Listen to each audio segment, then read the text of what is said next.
dialah yang sholatnya daim. Perhatikan saya. Mau ngomongin orang, gak boleh. Itulah sholat. Mau korupsi di kantor, gak boleh. Bukan hak saya. Itulah sholat. Itulah sholat yang mencegah dari perbuatan keji dan munkar. Sholatnya sepanjang waktu. Setiap mau melakukan apa-apa, dia selalu ngerem.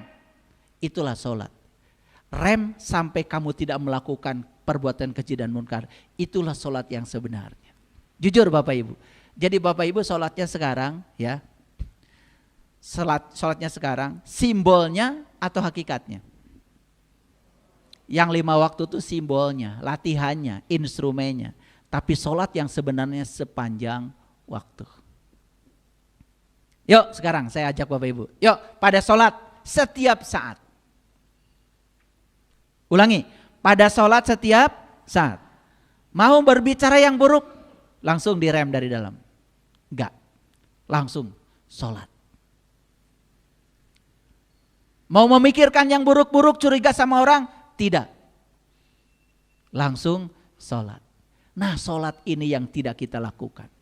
Sholat yang di pasar, sholat yang di kantor, sholat yang di kehidupan, yang di dapur, di ruang makan, di rumah, itu sholat yang belum dilakukan. Kita hanya terjebak di sholat formal, seolah-olah kita sudah sampai. Padahal itu baru instrumen. Tujuan akhirnya adalah mencegah perbuatan keji dan munkar. Sesungguhnya awal agama itu adalah makrifatullah, mengenal Allah. Ara'aital ladzi yukadzibu biddin. Tahukah kamu siapa pendusta agama itu? Ini pertanyaan dari Allah. Tahukah kamu siapa pendusta agama? Yang mengatasnamakan agama, mengatasnamakan Tuhan, tetapi hidupnya membuat onar, merusak persatuan, membuat kerusakan di muka bumi. Bapak Ibu, satu-satunya yang punya definisi agama yang lengkap itu bangsa Indonesia. Saya terkejut ketika saya membaca buku leluhur. Di situ ada definisi agama, peninggalan leluhur kita di Nusantara. Apa katanya agama? Agama adalah latihan dasar menempa diri untuk membentuk tata krama dan kehalusan hati nurani, untuk membentuk manusia yang berbudi pekerti luhur dan berakhlak mulia. Bayangkan.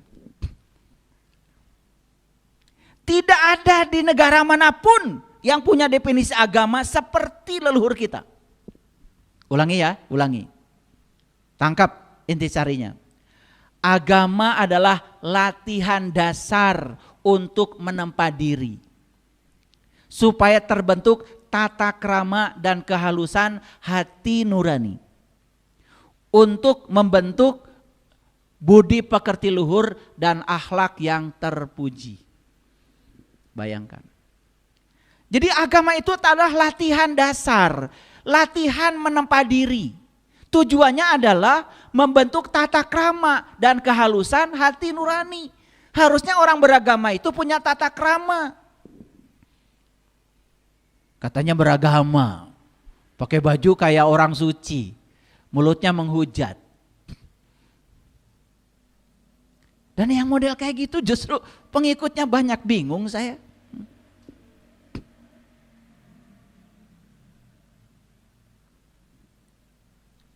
Untuk membentuk tata krama dan kehalusan hati nurani.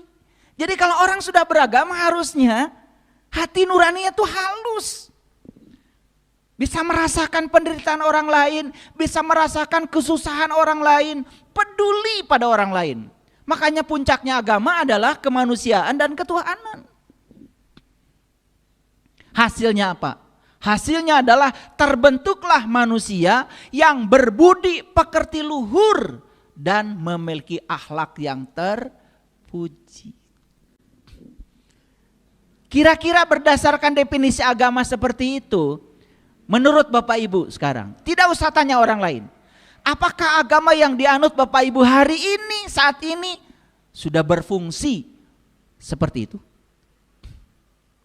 Sudah apa belum? Pasti jawabannya OTW ayah. On the way terus, ya. Makanya pantas kalau Allah mempertanyakan pada kita, ara'aital ladzi yukadzibu biddin. Tahukah kamu siapa pendusta agama itu? Ini pertanyaan harus dijawab. Bapak Ibu, apakah yang harus menjawab pertanyaan ini? Orang yang mengaku beragama atau yang tidak beragama? Siapa? Yang mengaku beragama. Tidak ada kaitan dengan orang yang sudah sama sekali tidak beragama. Ini ayat buat mereka yang mengaku beragama, yang suka mengatasnamakan agama untuk segala sesuatu.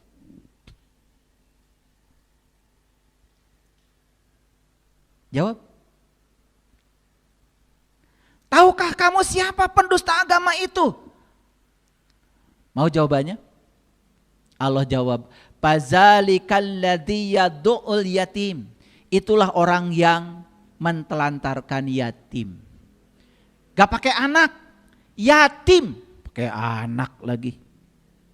Suka ngarang kita itu. Jadi pendusta agama itu kata Allah, mereka yang mentelantarkan yatim. Siapa yatim? Sudah saya jelaskan berulang-ulang. Yatim itu yang tidak beribu, yang tidak berbapak. Berarti yatim itu yang tidak pernah dilahirkan. Ayo kita rubah paradigma kita. Ada orang yang tidak punya ibu, tidak punya bapak, hidupnya susah, ya bantu. Yang punya ibu bapak pun kalau susah bantu, jangan nunggu mati dulu ibu bapaknya. Paham maksud saya? Kalau mau bantu, bantu aja. Kata orang Sunda, nulung kanu butuh, nalang kanu susah. Jangan ditanya, punten, gaduh ibu Rama keneh henteu. Nah, makin nanya gitu, da abdi mah bade ngabantos teh, kanu tos teu gaduh ibu Rama. Bapak Ibu. Kalau yatim itu yang tidak beribu, tidak berbapak secara fisik, Presiden Prabowo itu yatim. Donald Trump yatim. Saipul Karim yatim. Mikir atuh. Diajar agama teh. Yatim itu yang tidak beribu, tidak berbapak, berarti dia tidak pernah dilahirkan. Yang tidak pernah dilahirkan Bapak Ibu cuma jiwa. Karena jiwa itu gak pernah dilahirkan, tapi ditiupkan kata Allah. Ketika aku sudah selesai menciptakan tubuhmu, aku tiupkan ruhku. Itulah yatim. Clear sampai sini? Oke, sekarang saya mau nanya. Bapak Ibu wudu, sholat, syahadat, zakat, saum, haji, umroh, seberapa kali? Pertanyaan saya, apakah semua ritual yang Bapak Ibu lakukan itu melibatkan jiwa? Atau hanya gerakan-gerakan tubuh saja? Atau hanya luarnya saja, jiwanya gak peduli? Sholat cuman berdiri, ruku, sujud, itidal. Tetapi jiwa sama sekali tidak dilibatkan. Bahkan jiwa tidak kenal siapa dirinya. Bahkan jiwa tidak kenal siapa Tuhannya. Lucu, bahkan banyak orang yang saya tanya, ketika kamu sholat, sebenarnya kamu sedang apa? Saya sedang menghadap Allah. Menghadap, berarti Allah di depan dong. Tunjukkan sama saya satu ayat saja di Quran yang mengatakan bahwa Allah di depan kamu. Tidak ada. Yang ada Allah mengatakan, aku meliputi kamu. Aku bersama kamu, lebih dekat daripada urat di lehermu. Tidak ada ayat yang saya dapat di Quran yang mengatakan Allah di depan. Tapi kalau kita sholat kayak yang benar ya, sedang apa? Menghadap Allah. Berarti menghadap Allah di mana? Di depan. Kalau Allah di depan berarti kita di mana? Di belakang. Kalau Allah di depan, kita di belakang, berarti Allah dengan kita terpisah atau bersatu? Tunjukkan sama saya ayat yang mengatakan bahwa Allah terpisah dengan kita. Tunjukkan sama saya. Gak ada Bapak Ibu. Allah mengatakan, aku meliputi kamu. Bahkan Allah mengatakan, jika ada yang bertanya tentang aku, katakan fa inni qarib. Aku dekat. Banyak yang keliru gak selama ini? Banyak apa banyak sekali? Tapi sadar gak sekarang? Oke. Sadar bahwa itu keliru, itulah kekuatan. Sadar bahwa saya punya kelemahan, itulah kekuatan. Orang yang lemah tetapi tidak sadar, bahkan gunakan topeng untuk menutupi kelemahan, itulah kerapuhan.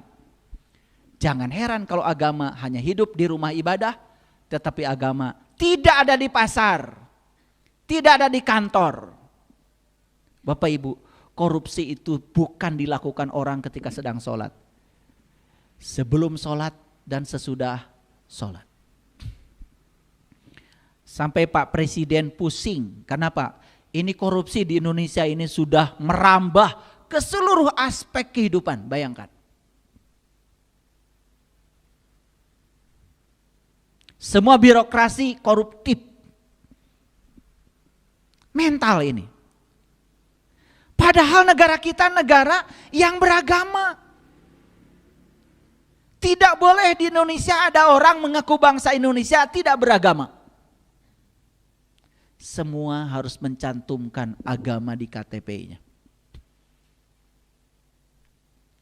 Kira-kira Bapak Ibu setelah dengar kajian saya ini, ada rasa sedih enggak?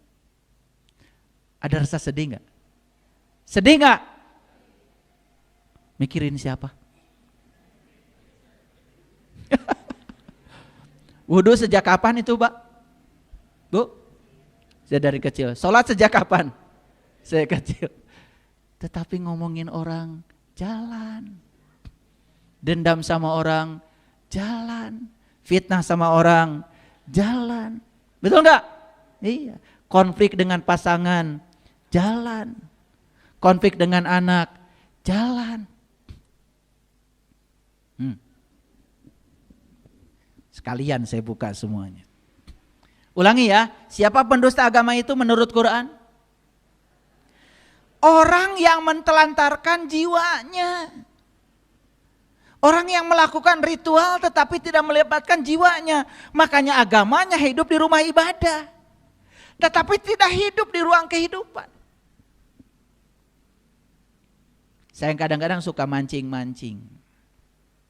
Maaf tapi saya mah suka eksperimen. Ya. Habis sholat. Kamu hebat. Dari mana? Sholat Pak. Bagus. Tolong ya, belikan sesuatu. Saya kasih 100.000.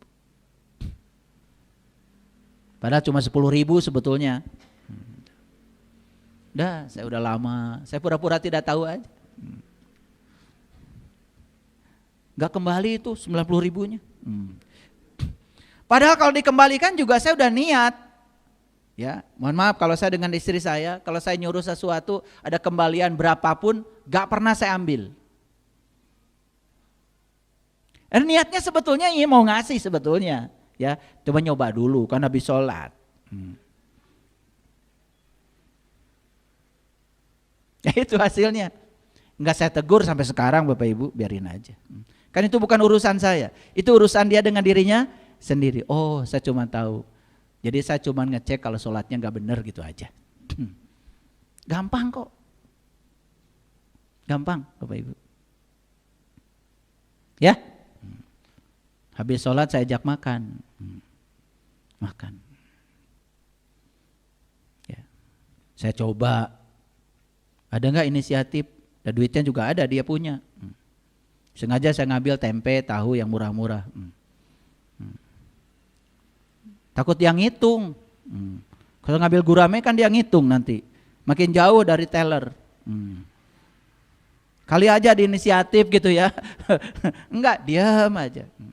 Oh, pengen gratis. Makanya ada yang mau beli buku saya. Ayah guru, Buku hidup menakjubkan berapa? Aduh, saya nggak tahu ya. Yang jualan tim saya nggak pernah ngurusi yang kayak gitu. Saya cuma nulis aja. Boleh nawar nggak Ibu? Mau hidup menakjubkan, nawar coba. Betul nggak? Lah iya, mau bagaimana mau menakjubkan? Ya, mentalnya aja udah mental miskin. Orang yang pengen gratisan itu sudah mental miskin itu. Tidak mau investasi. Padahal di alam semesta tidak ada ya, tidak ada sesuatu yang gratis. Semua di alam semesta itu selalu memenuhi hukum kekekalan energi. Energi itu kekal. Semua yang hilang akan dapat. Gitu. Jadi tidak pernah ada energi yang hilang. Itu namanya kekekalan energi Bapak Ibu. Ya. Jadi gratis itu mental apa? Ya udah akhirnya saya bayar. Nyoba aja kan habis sholat. Cerita kesuksesan. Saya bisnisnya ini. Saya ajak makan di restoran. Diam aja. Pengen dibayar. Berikutnya datang lagi, aduh saya ditipu orang, ya itu kayak itu mentalnya kayak gitu. Uang aja nggak betah tinggal sama dia, nggak rindu bersama dia, habis begitu. Betul nggak? Oke. Jadi tahu siapa pendosa agama? Jujur Bapak Ibu, jujur ya, jujur. Bapak Ibu ketika sholat, jiwa raga atau raga aja? Jiwanya ditelantarkan coba. Pendusta agama enggak itu? Beragama tetapi tidak menjalankan agama, itu pendusta. Makanya Nabi Muhammad mengatakan awaluddin ma'rifatullahi ta'ala wa rasulih. Awalnya agama, kenali dulu Allahmu. Kenali Rasulmu. Itu perintah, itu hadis Bapak Ibu. Bahkan Nabi Muhammad bilang, makrifat adalah modalku, akal pikiran sumber agamaku. Jadi ya, akal pikiran kita akan hidup kalau diterangi oleh cahaya makrifat. Itulah pentingnya kita bertemu dengan guru yang waras.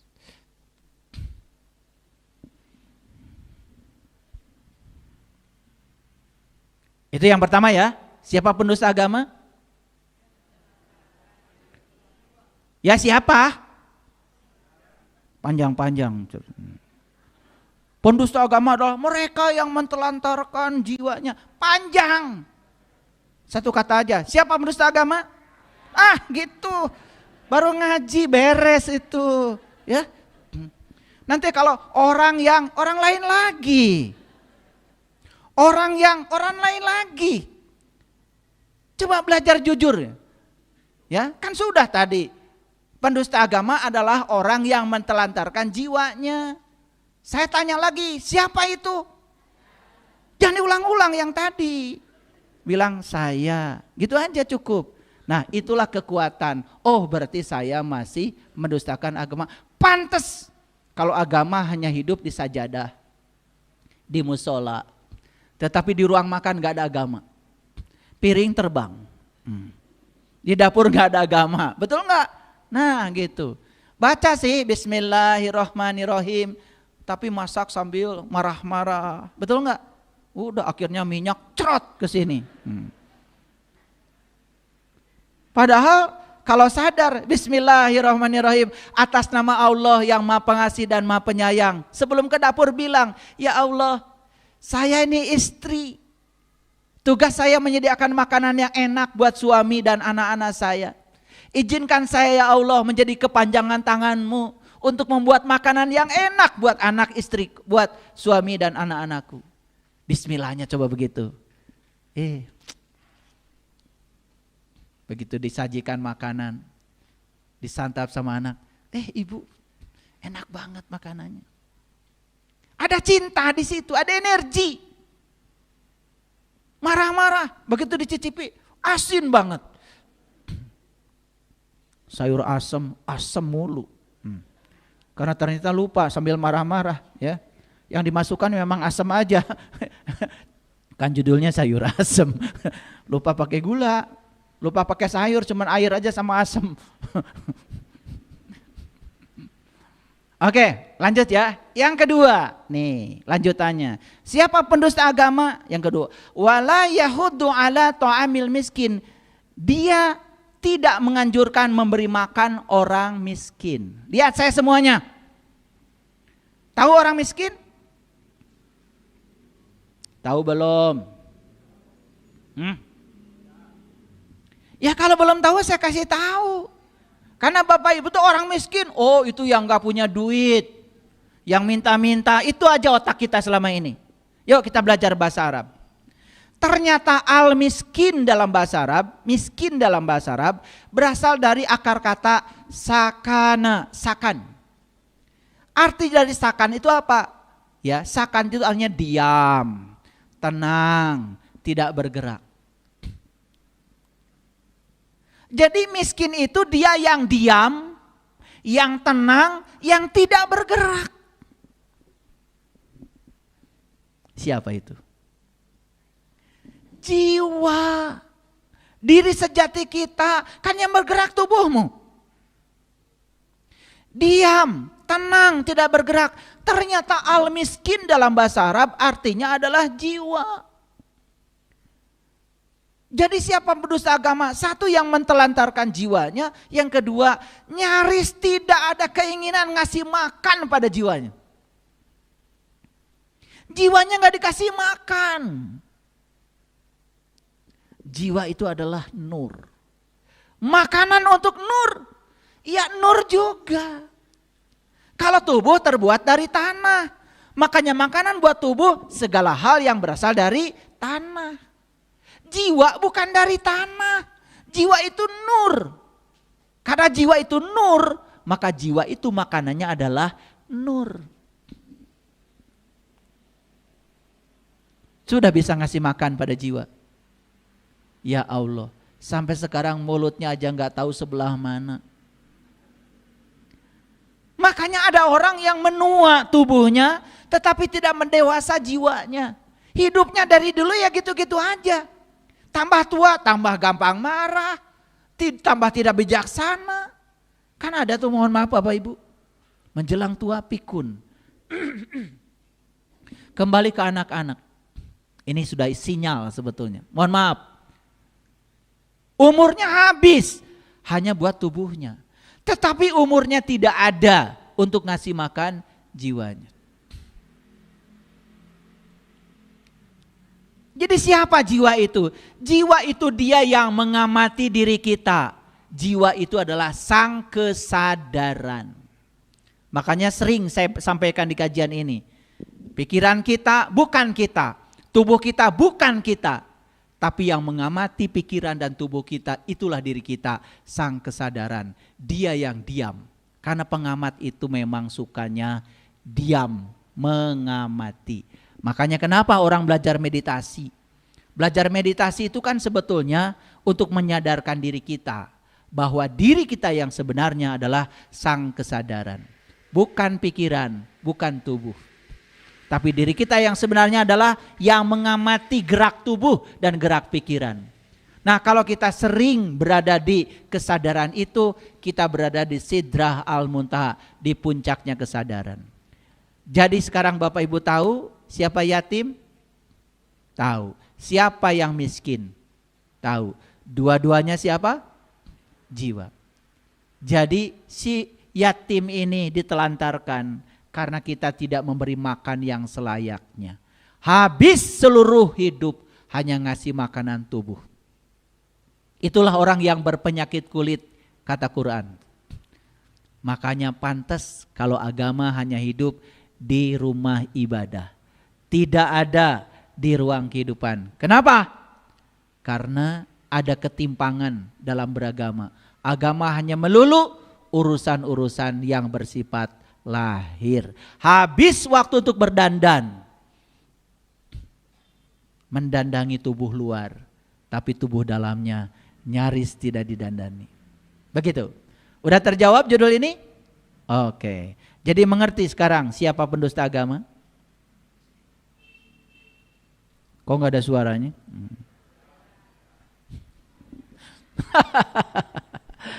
Nggak apa-apa Bapak Ibu. Yang paling penting kita jujur ya. Karena apa? Tahu kalau kita tidak tahu, itulah awal kebangkitan untuk menuju pada kesadaran.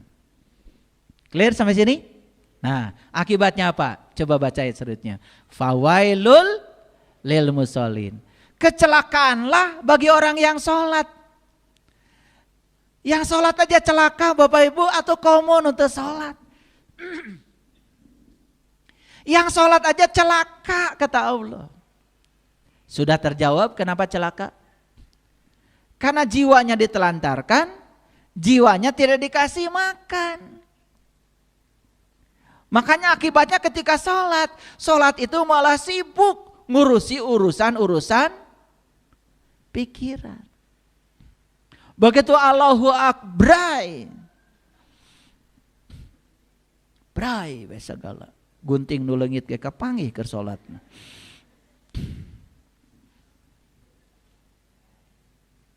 Ngegebray. Paham sampai sini? Oke. Jangan anggap sepele Bapak Ibu. Ayat ini dibaca setiap Ramadan, setiap tarawih. Luar biasa, dilentingkan suaranya. Gak penting. Yang penting sekarang, yuk sekarang ambil pesannya. Saya baca ayat ini dulu nangis. Saya tidak menuduh-nuduh orang lain. Tidak. Saya minta ampun sama Allah. Ya Allah, maaf.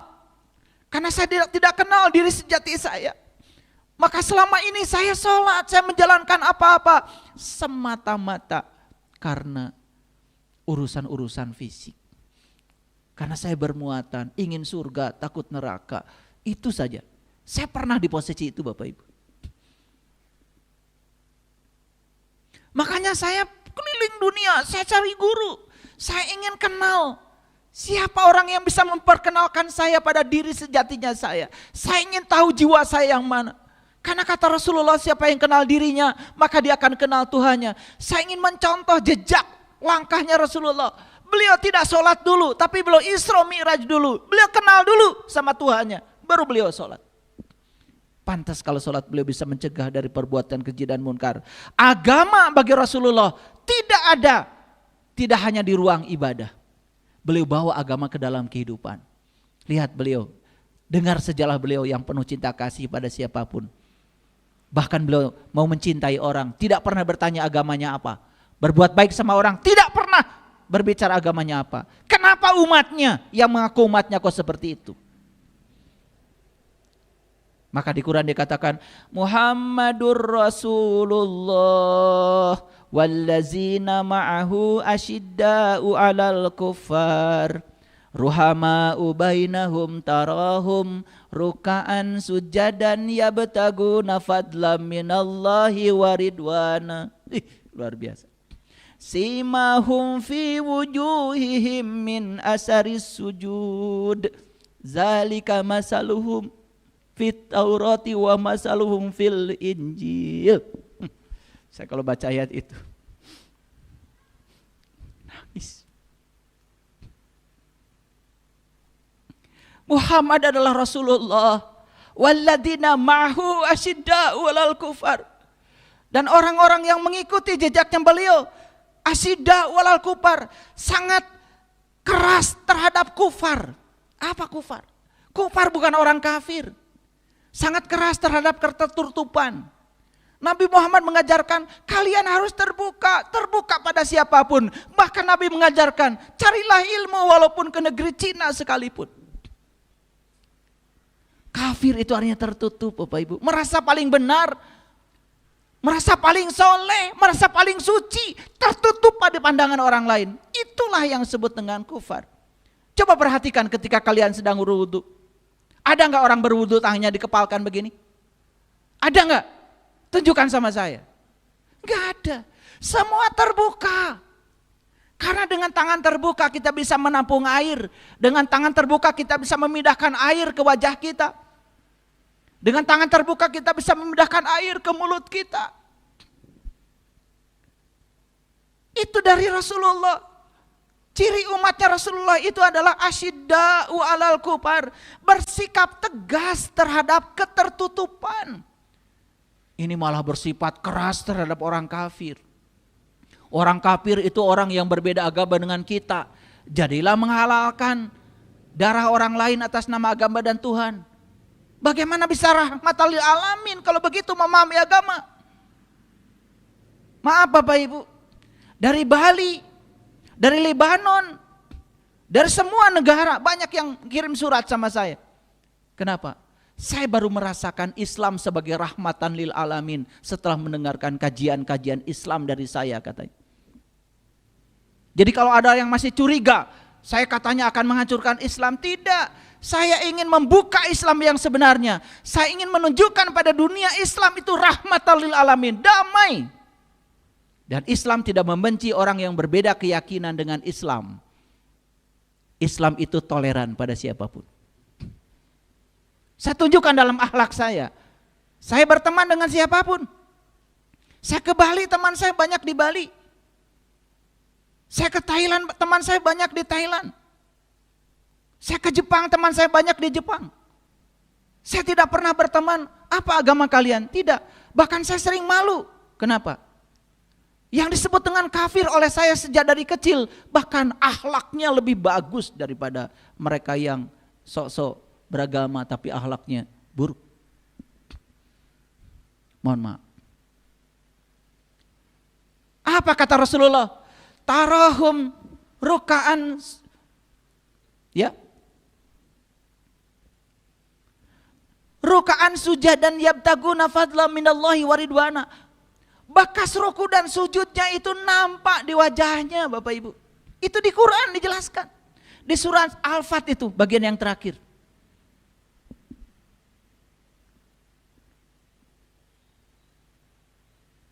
Bekas ruku dan sujudnya nampak di wajahnya. Bukan hitam. Serem. Itu kayaknya salah karpet itu. Main dijamin kalau sholat di masjid saya nggak akan hitam. Mahal. 600.000 1 meter. Jadi kenapa ada yang tanya sama saya, kenapa ayah karpetnya tebal banget? Supaya nggak hitam. Kalau hitam kan harus pakai skincare.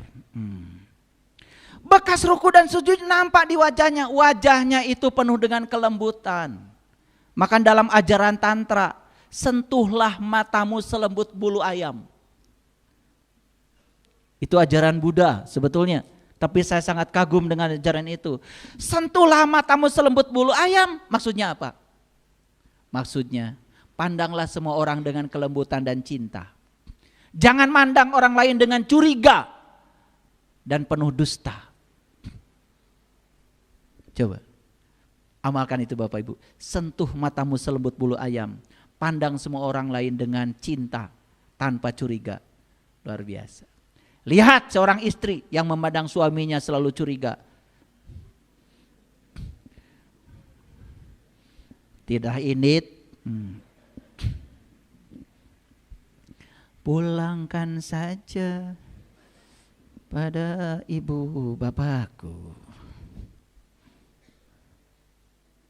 Tapi yang memandang dengan kelembutan dan cinta, tidak ada curiga. Coba perhatikan, hadiahnya cinta. Udah saya sampaikan ya, di buku saya ya, yang berjudul Menciptakan Surga dalam Pernikahan. Baca buku itu. Udah saya uraikan semuanya. Bagaimana cara merumah tangga yang bagus. Itu bukan teori, hasil praktek saya dengan istri saya. Selama 35 tahun kami menikah. Praktek. Saya udah tulis semua di situ, pengalaman. Makin tua seperti ini, ya. Saya dengan istri saya satu usia, satu kelahiran, sama-sama tahun 67. Kita malah menjadi semakin saling menitipkan. Teman bicara yang asik. Saya kalau dengan istri saya di kamar tidak pernah pegang HP, ngobrol, asik. Ngobrol tentang kehidupan, ngobrol tentang anak-anak, ngobrol tentang cucu. Makanya meluangkan waktu dengan orang-orang yang kita sayangi itu bukan kesia-siaan. Coba kalau masuk kamar jangan pegang HP. Puasa tuh sekedeng. Ya mau di kamar dua-duaan ngurus HP. Pasangan nanya nggak dijawab. Orang lain nanya dari seberang sana dijawab. Kumari marane. Pegawaian teh. Rek itu wae. Lanjut ya. Apa katanya kata Quran? Fawailul lil musallin. Celaka siapa? Yang sholat. Tahu nggak jawabannya? Karena sholatnya cuma raganya saja.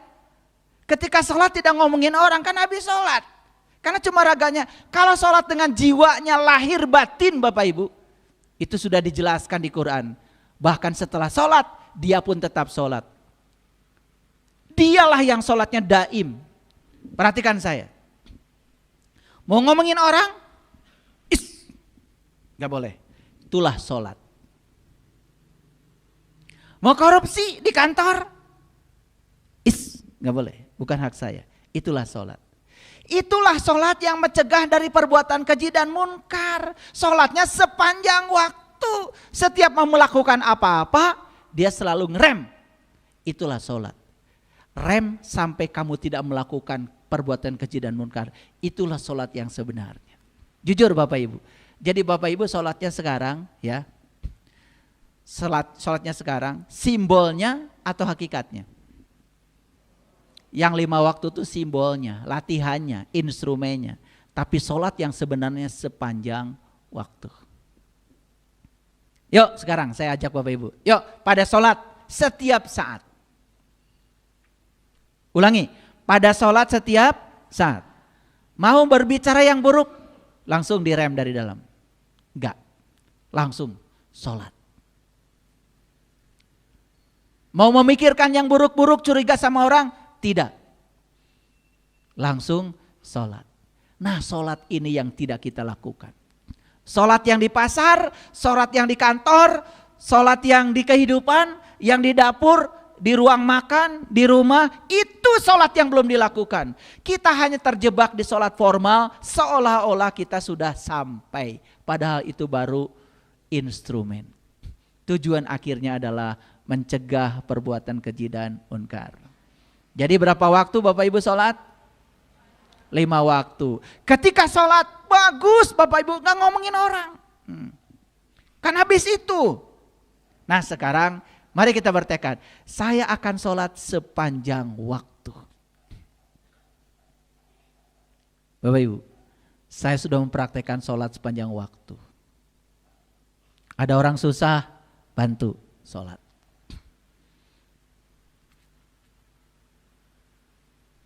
Ada orang kegelapan, terangi sholat. Coba, gratis hidup Bapak Ibu. Gratis. Sahabat-sahabat saya di sini, di Bumi Spiritual Indonesia, sudah tahu keseharian saya.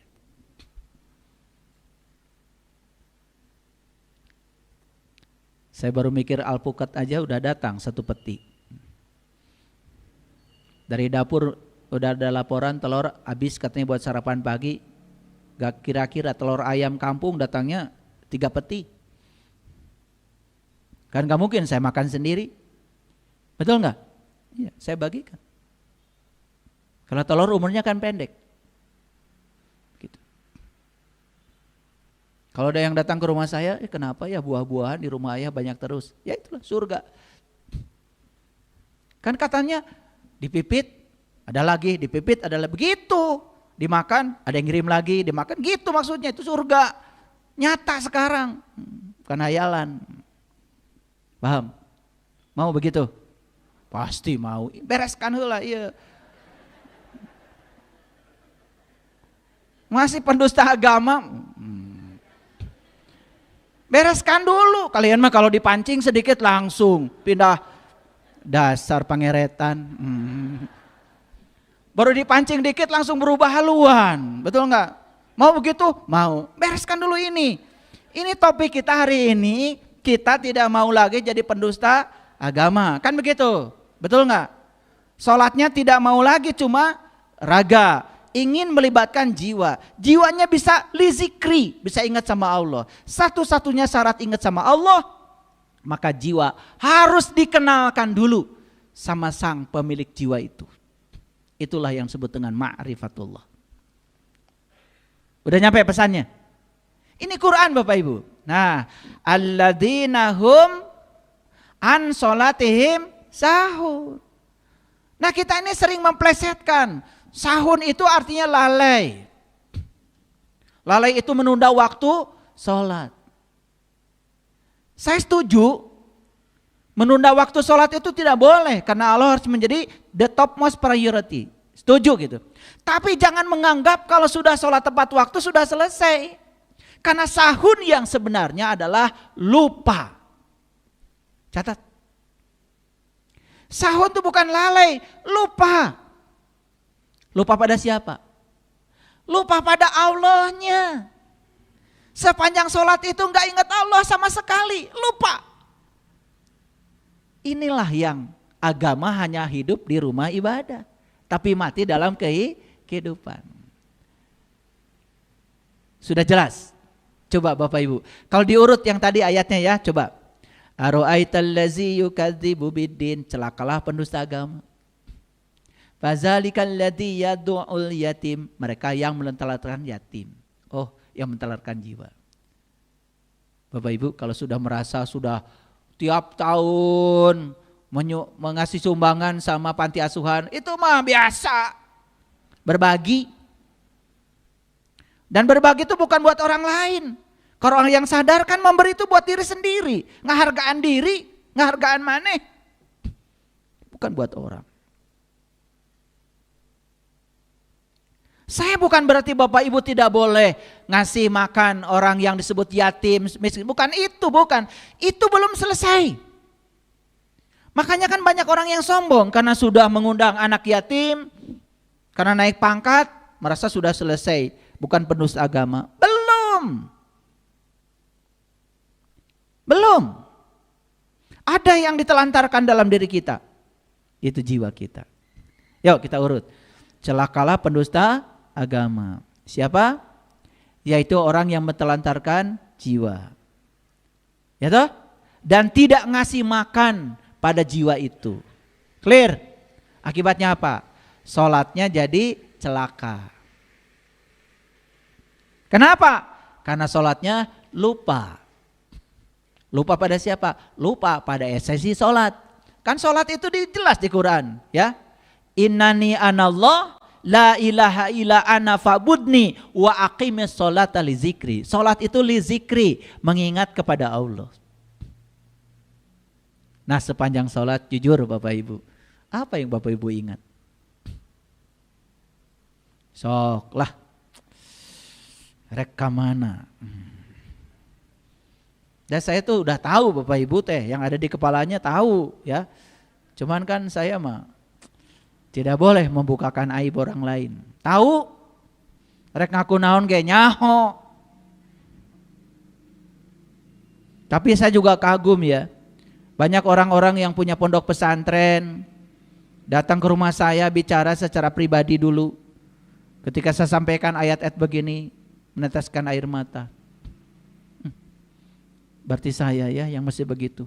Saya salami, kamu jujur. Kagum saya sama begitu.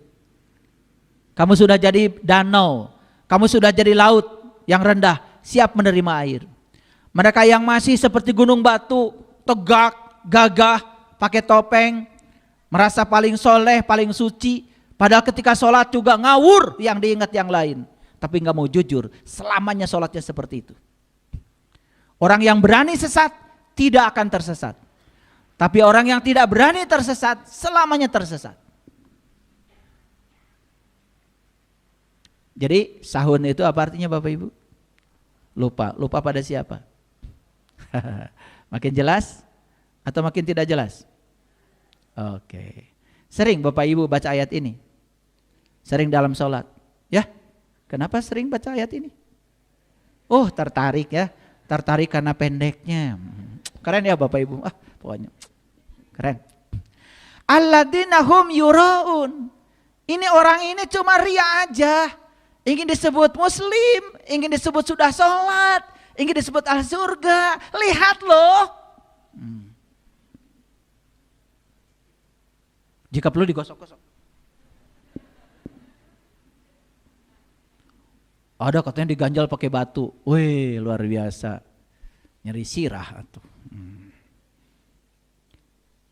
Ria itu apa? Ria itu ada dua. Ada ria nifak, ada ria adat. Ria adat melakukan sesuatu karena kebiasaan.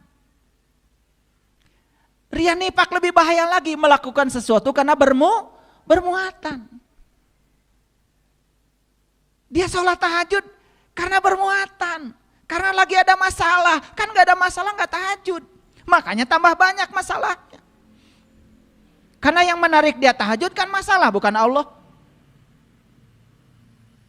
Ini pengumuman ya, yang suka tahajud karena banyak masalah. Tambah banyak masalahmu. Laik ke treks laik.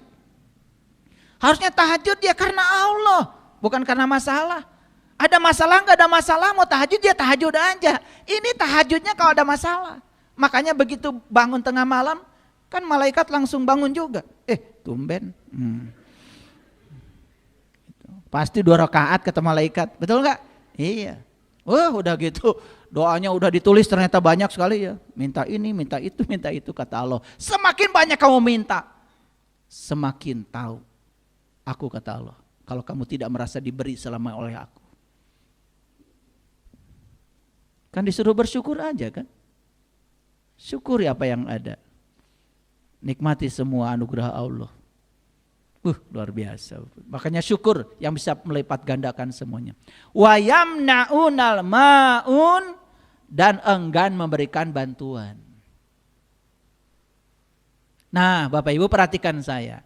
Kita membantu orang di panti asuhan, membantu orang yang tidak punya beras, itu masuknya ke ayat yang kelima. Wa yamna'unal ma'un. Kita memberi bantuan pada mereka yang butuh bantuan. Belum membebaskan kita dari apa? Sebagai pendusta agama. Clear sampai sini? Ya. Masuk ya surat Al-Ma'un ini. Nah, mari kita baca sedikit. Coba Bapak Ibu renungkan ayat ini. Sesungguhnya orang munafik itu menipu Allah. Orang yang menipu itu kan seperti menghadap padahal enggak. Coba kalau tukang tipu kan ketemu kita. Betul enggak? Yang dibicarakannya biasa. Ini wajah tu wajhalilladzi fatara samawati wal ardh, kan begitu tukang tipu. Padahal aku hadapkan wajah batinku kepada Zat yang telah menciptakan langit dan bumi. Kan gitu kalian kalau sholat. Padahal pikirannya udah ngawang-ngawung kemana. Mulutnya aja yang kupat-kapit seperti itu. Itu namanya menipu. Menipu itu menghadap tetapi sudah punya agenda lain. Tukang tipu kan begitu. Menghadap kayak mau bisnis dengan kita padahal mau menipu. Paham gitu? Coba kata-katanya luar biasa.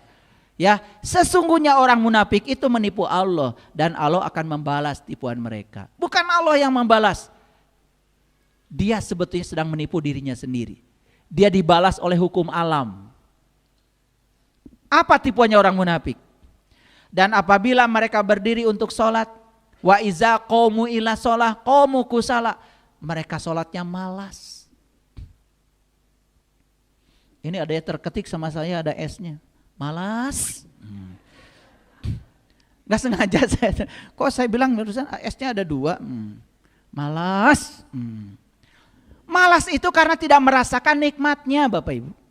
Coba, Bapak Ibu malas makan karena tidak bisa merasakan nikmatnya makanan.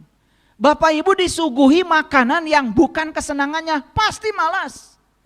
Tidak bisa menikmati. Nah, malas itu karena kita tidak bisa menikmati. Sholat cuma menggugurkan kewajiban saja. Bayangkan sholat yang kayak gitu. Hanya tumbuh di rumah ibadah, hidup di rumah ibadah, tapi mati di ruang kehidupan. Diulangi lagi di ayat ini ya. Wa iza qamu ila shalah qamu kusala yuraunan nas. Salatnya itu cuman ria aja di hadapan manusia.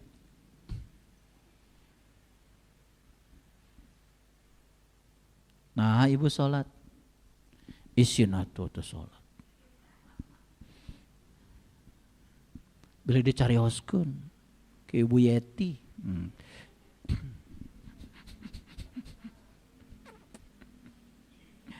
Nah yang terakhir Bapak Ibu, perhatikan kata-kata saya. Ini kata-kata Quran. Wala yazkurunallaha illa qalila. Dan tidaklah mereka mengingat Allah kecuali sedikit sekali. Saya sampaikan ayat ini buat mereka-mereka yang sok alim, sok suci, yang suka ngomentari orang yang tidak sholat karena merasa dirinya sudah sholat. Yuk kita periksa.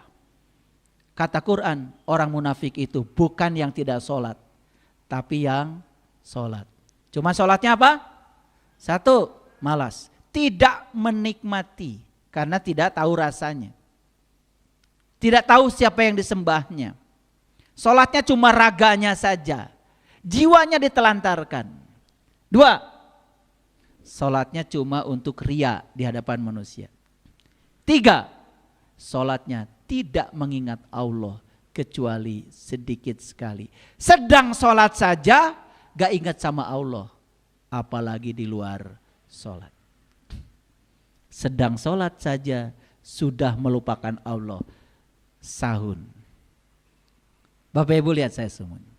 Sholat itu bukan soal baju. Betul kalau kita dalam sholat baju kita harus yang terbaik. Tapi jangan merasa kalau bajunya sudah yang terbaik itu sudah sholat. Yuk sekarang perbaiki baju kita yang di dalam. Saya selalu mengajak ini kenapa? Aduh saya memimpikan suatu saat kalau orang sholatnya sudah benar.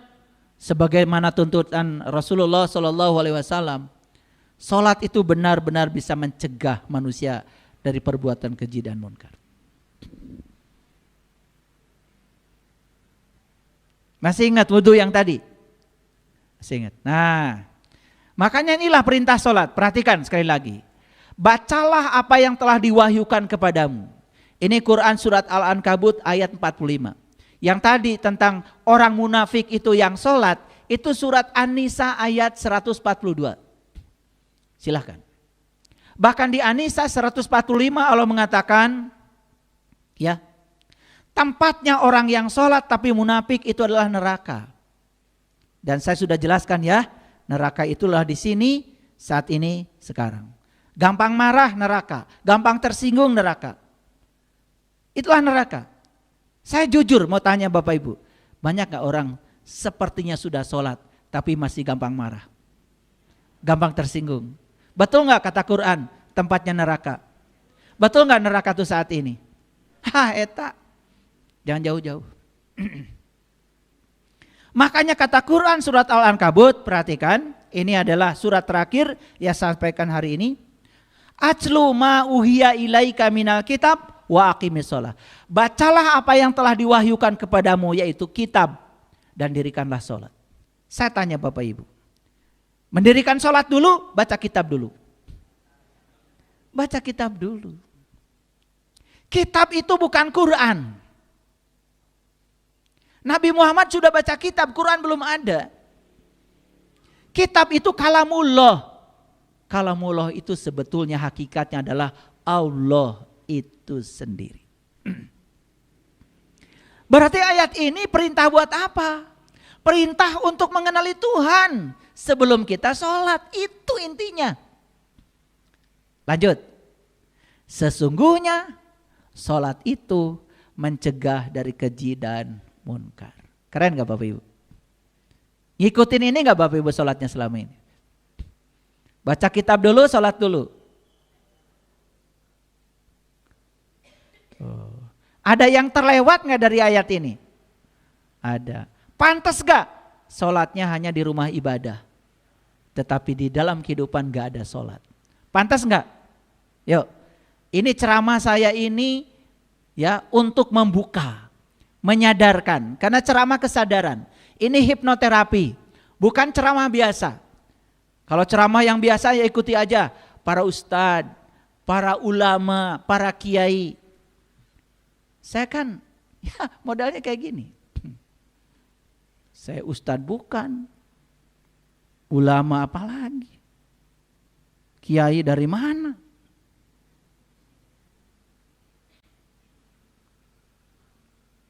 Bukan siapa-siapa ini, ya. Tapi dengarkan kata-kata saya, ya, dengarkan kata-kata saya, Bapak Ibu. Ya, kosongkan Bapak Ibu, jujur mendengarkannya. Dan semua orang yang berani untuk mendengarkan kebenaran, mereka sampai pada kebenaran. Bahkan ketika kita tidak mengejarnya, kita bisa sampai. Sekali lagi, bahkan ketika tidak mengejarnya, malahan sampai.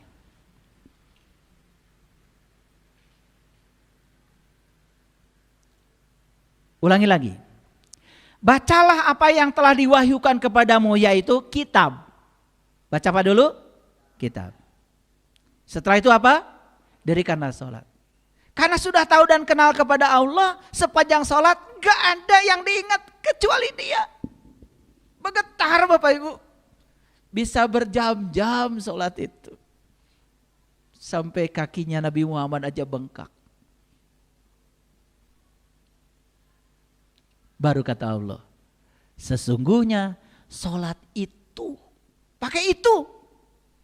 Sholat yang mana? Sholat itu, sholat yang didirikan setelah baca kitab.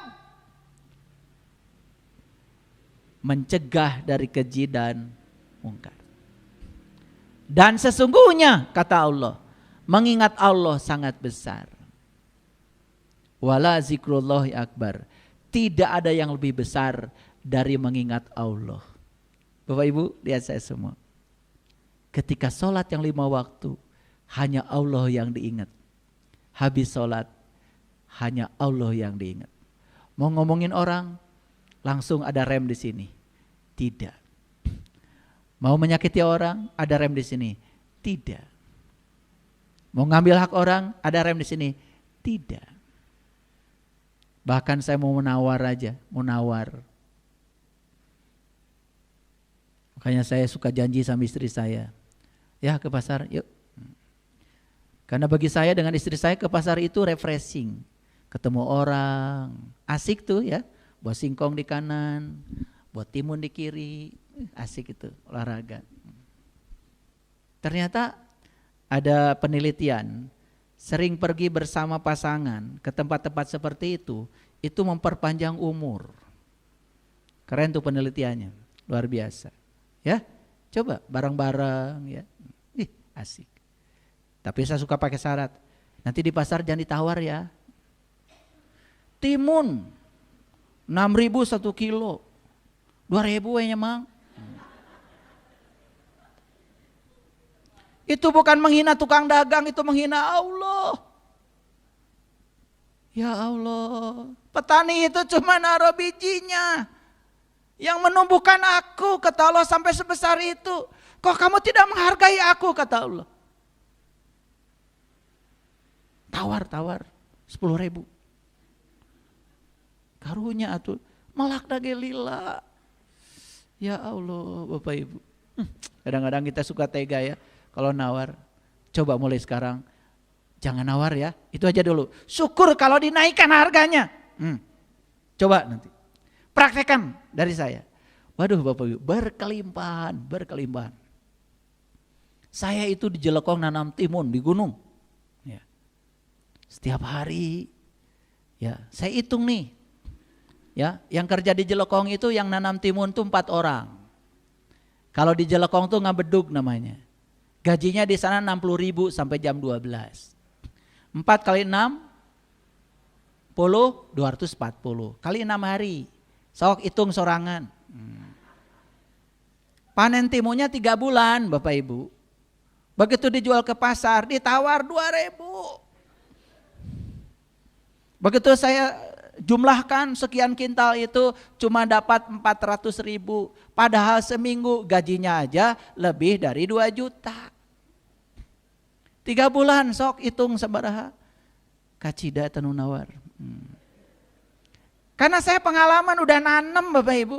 Saya udah jadi petani petani cengek sudah, petani sosin sudah. Saya tuh apa aja dikerjakan. Tetapi saya ingin memperluas wawasan. Tuh hasil pertanian juga saya bagikan. Tuh kalau yang punya rumah di Sariwangi atas, tuh ada kebun saya, banyak cabainya, ambil. Perlu singkong ambil. Perlu pisang ambil. Boleh. Ada yang nunggu. Lah, yang ngasih pohon pisangnya tuh Pak Haji tuh, Pak Haji Asep. Sama Bunda Cucu. Dari Cililin. Tuh Pak Haji. Yang ngasih pohon singkongnya Pak Haji, nggak beli. Tancap ke nungku. Makanya saya juga tidak pernah memiliki. Saya bilang sama tukang kebun, kalau ada yang minta singkong kasih. Silakan. Tuh di Sariwangi pokoknya ada kebunnya Pak Saipul, boleh. Bilang, saya anggota pengajiannya, bilang aja gitu. Oke, menakjubkan gak hidup? Menakjubkan. Jadi gimana caranya supaya agama itu jangan cuma hidup di rumah ibadah. Agama bawa ke kamar, agama bawa ke dapur, agama bawa ke pasar, agama bawa ke kantor. Wih, luar biasa. Wudhu, sholat, bawa ke semua sektor kehidupan. Maka agama akan menjadi rahmatan lil alam. Terima kasih. Assalamualaikum warahmatullahi wabarakatuh.